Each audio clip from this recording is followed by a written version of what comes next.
Hello friends. आज हम जैव तकनीक जिसे बायोटेक्नोलॉजी भी कहते हैं हम उसके बारे में पढ़ेंगे, है ना। बायोटेक्नोलॉजी, ठीक है। तो स्टार्ट करते हैं। सबसे पहले देखेंगे जैव तकनीक होती क्या है ना। जैव प्रौद्योगिकी एक भविष्य विज्ञान है जिसमें जीवित जीवों, उनके अंगों, कोशिकाओं, एंजाइमों, जैविक प्रक्रियाओं का उपयोग करके उत्पादों का निर्माण किया जाता है या सेवाएं प्रदान की जाती है ना।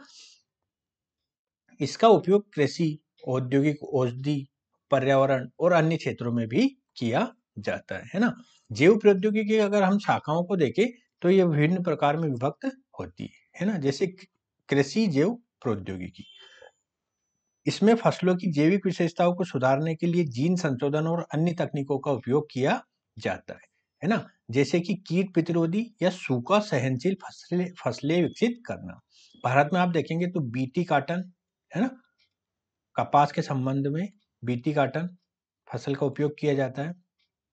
ये जीएम क्रॉप कहलाती है ना, जीनेटिकली मॉडिफाइड क्रॉप कहलाती है बीटी कॉटन, है ना, ठीक है। औद्योगिक जैव प्रौद्योगिकी, ये औद्योगिक प्रक्रियाओं में जैविक उत्प्रेरक और सूक्ष्म जीवों का उपयोग करता है, जैसे बायोफ्यूल उत्पादन, बायोपॉलीमर और अन्य औद्योगिक उत्पादों के निर्माण में ये सहायक होती है। जैसे एंजाइम आधारित उत्पाद, बायोफ्यूल, है ना। नेक्स्ट आता है स्वास्थ्य और औषधि जैव प्रौद्योगिकी। इसमें चिकित्सा और स्वास्थ्य से संबंधित नए उपचार और दवाओं का विकास किया जाता है। ये जीन थेरेपी, बायो फार्मास्यूटिकल्स और वैक्सीन को शामिल करता है ना। जैसे इंसुलिन इंसुलिन उत्पाद, कैंसर की नई दवाएं, जीन थेरेपी इसके अंतर्गत आता है। पर्यावरण जैव प्रौद्योगिकी, इस शाखा में जैविक विक्रियाओं का उपयोग करके पर्यावरण से संबंधित समस्याओं का समाधान किया जाता है। इसमें प्रदूषण नियंत्रण, अपशिष्ट प्रबंधन, पुनः चक्रण शामिल है। जैसे जैविक अपशिष्ट उपचार, अगर तेल फैलाव होता है कि सफाई में सूक्ष्म जीवों का उपयोग, है ना। कभी कभी आपने देखा होगा कि जो समुद्री जहाज होते हैं, समुद्री जहाज की वजह से समुद्रों में क्या हो जाता है, ऑयल स्पॉइल, अगर ये पलट जाते हैं तेल के जो जहाज, तो इनसे ऑयल फैल जाता है समुद्र में, है ना। तो काफी मात्रा में वहां के जो मछलियां वगैरह होती है ये मारी जाती है ना। तो इससे बचाव के लिए सूक्ष्म जीवों का प्रयोग किया जाता है। मॉलिक्यूलर जैव प्रौद्योगिकी, ये डीएनए, आरएनए और प्रोटीन जैसी मॉलिक्यूल्स का अध्ययन करता है और उनका उपयोग विभिन्न जैविक प्रक्रियाओं में करता है। इसमें जीन अनुक्रमण, क्लोनिंग, है ना, और पीसीआर जैसे पॉलीमरेज चेन रिएक्शन कहते हैं शामिल है। उदाहरण जैसे जीन संशोधन, डीएनए परीक्षण, जीन क्लोनिंग, ये इसके अंतर्गत आता है। नेक्स्ट आता है नैनो बायोटेक्नोलॉजी। ये ये नैनोमीटर स्तर पर जैविक और नॉन बायोलॉजिकल घटकों के संयोजन से नए पदार्थों और उपकरणों का निर्माण करता है। इसका उपयोग दवाओं के लक्षित वितरण, बायोसेंसिंग और चिकित्सा में होता है ना। अगर इसके उदाहरणों को देखें तो नैनो पार्टिकल्स द्वारा drug delivery system, nano diagnostics का प्रयोग होता है। अब आता है हमारा एक महत्वपूर्ण प्रोजेक्ट जिसे हम बोलते हैं मानव जीनोम प्रोजेक्ट, है ना, ह्यूमन जीनोम प्रोजेक्ट। एक अंतर्राष्ट्रीय वैज्ञानिक प्रयास था जिसका उद्देश्य मानव जीनोम की संरचना को पूरी तरह से समझना और उसका अनुक्रमण करना था, है ना, सीक्वेंसिंग करना। इसका उद्देश्य मानव जीवन के सभी जीनों और उसके कार्यों का विस्तृत विवरण प्रदान करना। यह परियोजना जीवन विज्ञान और चिकित्सा के क्षेत्र में एक ऐतिहासिक मील का पत्थर साबित हुई। प्रमुख बिंदु अगर देखें तो प्रारंभ और उद्देश्य को अगर देखें, मानव जीनोम परियोजना का आरंभ 1990 में हुआ और इसे 2003 में समाप्त किया गया, है ना। 2003 में इसको समाप्त कर दिया गया। इसका मुख्य उद्देश्य मानव डीएनए के सभी 23 गुणसूत्रों का अनुक्रमण करना था, ताकि ये समझा जा सके कि मनुष्यों में गुणसूत्र कैसे कार्य करते हैं और विभिन्न जीवों का क्या कार्य है। जीनोम और डीएनए, मानव जीनोम में लगभग 3 बिलियन बेस पेयर्स, है ना, बेस पेयर्स होते हैं जो मानव जीवन के पूरे आनुवांशिक निर्देशों का संग्रह होते हैं। जीनोम का अनुक्रमण करके ये पता लगाया गया है कि मनुष्यों में लगभग 20,000 से 25,000 जीन होते हैं। ये जीन हमारे शरीर की संरचना, विकास और कार्य प्रणाली को नियंत्रित करते हैं। महत्वपूर्ण योगदान देखें तो इस परियोजना ने मानव जीनोम के बारे में बुनियादी जानकारी प्रदान की, जिससे वैज्ञानिकों को ये समझने में मदद मिली कि जीनों का आपस में क्या संबंध है और वे कैसे शरीर के विभिन्न कार्यों को नियंत्रित करते हैं। जीनोम परियोजना ने आनुवांशिक विकारों, है ना, जेनेटिक डिसऑर्डर को समझने और इलाज करने के लिए नए रास्ते खोले। उदाहरण के तौर पर कैंसर, मधुमेह और अन्य आनुवांशिक रोगों के अध्ययन में मदद मिली। तकनीकी और वैज्ञानिक प्रगति।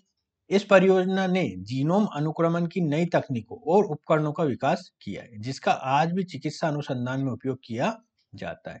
इसके परिणाम स्वरूप संक्रामक रोगों, कैंसर और अन्य जीनोम से संबंधित बीमारियों के इलाज के लिए व्यक्तिगत चिकित्सा का मार्ग प्रशस्त हुआ है। मानव जीनोम परियोजना के अगर परिणामों को देखें तो सबसे पहले 2003 में इस परियोजना को पूरा किया गया और मानव जीनोम का पूरा अनुक्रम तैयार किया गया।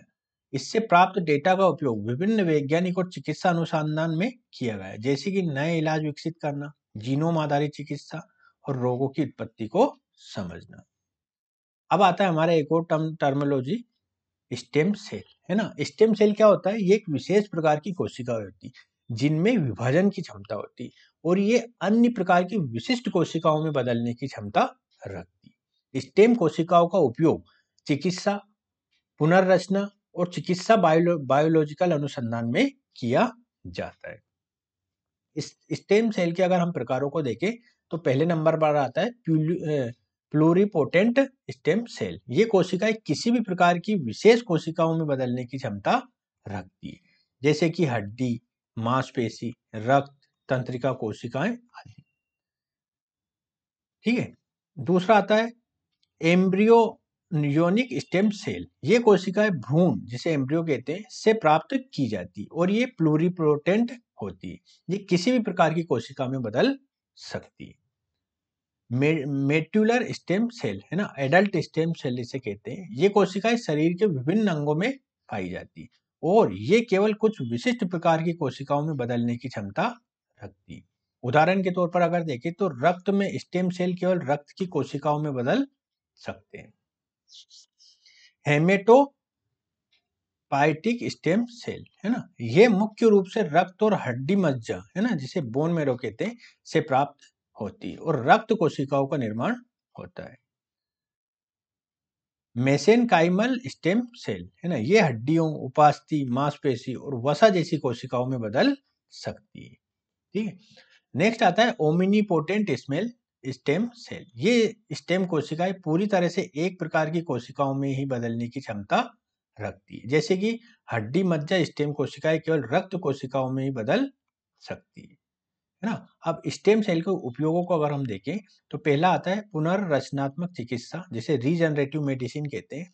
स्टेम कोशिकाओं का उपयोग शरीर के क्षतिग्रस्त अंगों जैसे हृदय, जिगर और मांसपेशियों के पुनर्निर्माण के लिए किया जाता है, जैसे हड्डी मज्जा प्रत्यारोपण, बोन मैरो ट्रांसप्लांटेशन कर सकते हैं।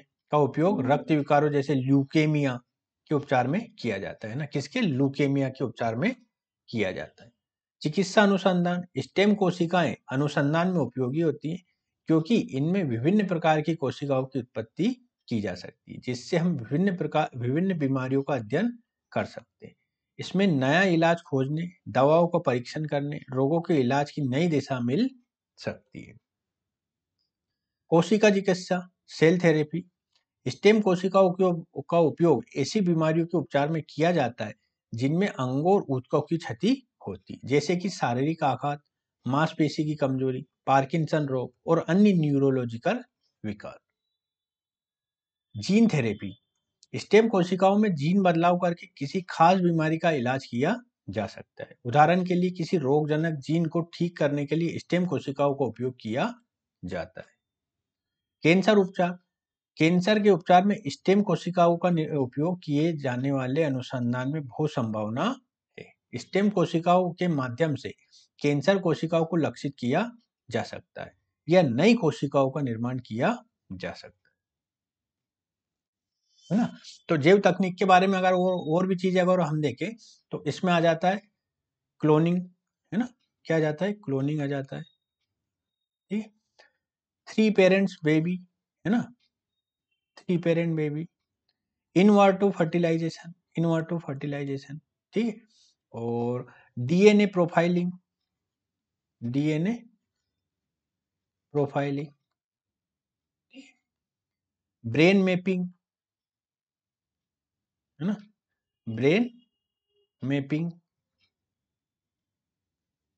ठीक है। तो ये सब चीजें किसके अंतर्गत आती है, जैव तकनीक के अंतर्गत आती है ना। इसके अंतर्गत एक और चीज आपको देखने को मिलेगी, TKDL, है ना, ट्रेडिशनल नॉलेज डिजिटल लाइब्रेरी, है ना। ये जो क्या होता है, अगर किसी चीज का हम नकल करते हैं, नकल करने वाले उत्पादों को ये बचाता है, ठीक है।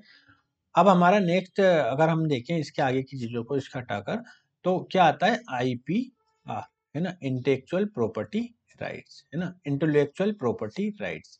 ये क्या होता है, इसके तहत पहले तो क्या होता है, बौद्धिक संपदा क्या होती है, एक ऐसी कृति जो समाज के मतलब समाज के उपयोग के लिए बनाई जाती है, व्यापक उपयोग के लिए होती है, और जिससे जो बना जो ऐसी कृति बना रहा है उसे आर्थिक रूप से भी फायदा प्राप्त हो, है ना। मौलिक कृति होनी चाहिए, किसी की कॉपी नहीं होनी चाहिए, जब इसको क्या बोलते हैं, इंटेलेक्चुअल प्रॉपर्टी राइट, बौद्धिक संपदा अधिकार।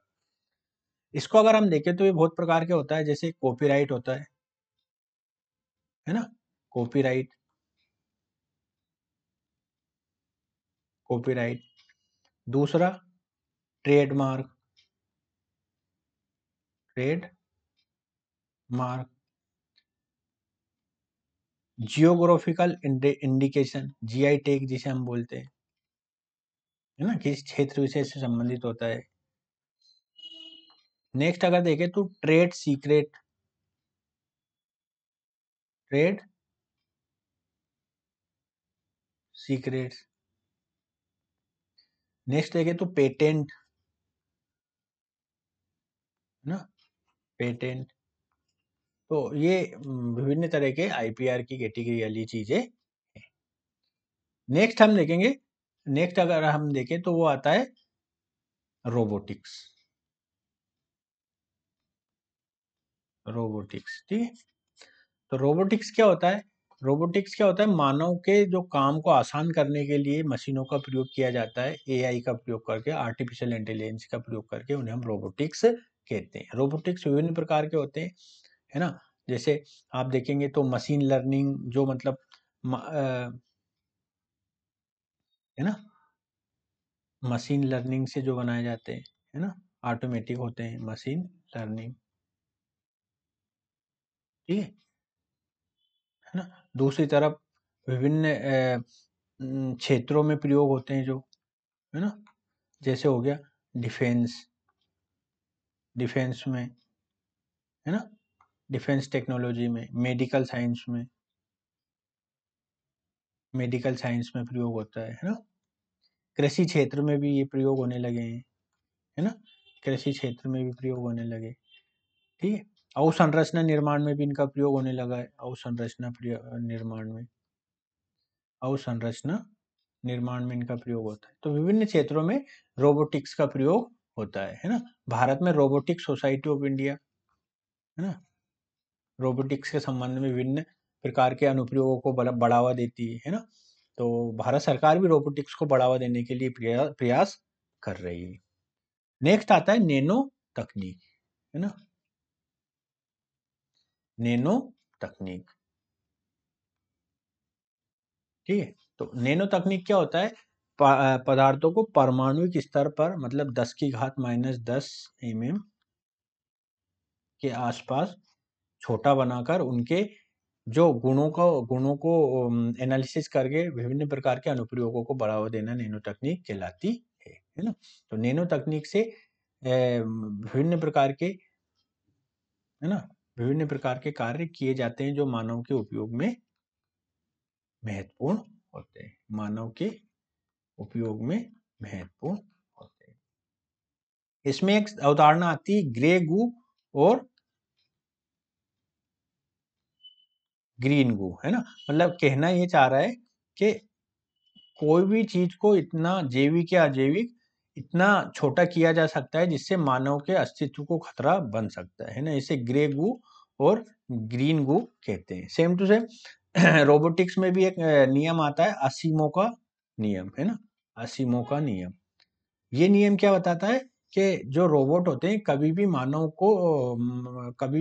को वो नहीं करते हैं, क्या बोलते हैं, नुकसान नहीं पहुंचाएंगे, है ना। जबकि ग्रे गू और ग्रेन गू ये कहते हैं कि इसमें परमाणुओं को इतना छोटा बना दिया जाता है कि इससे मानव के अस्तित्व को संकट हो सकता है। ठीक है, दो चीजें आपको पता होनी चाहिए। ठीक है, तो नैनो टेक्नोलॉजी इन्हीं गतिविधियों को ध्यान में रखकर किया जाता है। मतलब 10 की घात -10 mm पे पदार्थों को तोड़कर उनके जो गुणों हैं उनके बारे में पता किया जाता है। ठीक है, तो आज का वीडियो हम यही समाप्त करेंगे। अगले वाले वीडियो में फिजिक्स और केमिस्ट्री के बारे में पढ़ेंगे। तब तक के लिए नमस्कार।